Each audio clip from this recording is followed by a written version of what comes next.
60 seconds behind the scenes. Look at all the dolls and toys. Action figures and collectibles. Well, no one better to talk about dolls and toys than our pal production guy Ed. Yesterday, Ed, Anna and I had quite the heated debate over the pulling of the Breaking Bad toys from Toys R Us. So, because of the one person who complained? yes. And got a few other people to sign an online petition, which should really do nothing? The complaining busybody mom. She got her way. Your thoughts, production guy Ed, toy collector. I believe it's disturbing that such a small minority can have something happen.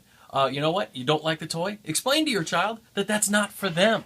Guess what? There's a lot of toys here that I wouldn't give my child because, well, these are clearly too valuable. This is a $150 piece right here. Is that how much that doll is? That's an action figure. That's Optimus Prime.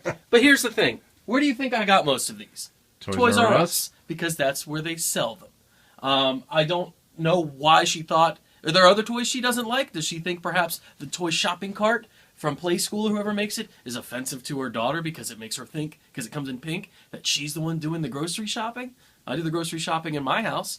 What's it matter? Just move on, lady. Stop making the world a worse place for other people. Don't like it? Ignore it. It's not hurting you. It's not like little Walter White's going to dance out of his little package and say, "Hey, kid, want to buy some crystal meth?"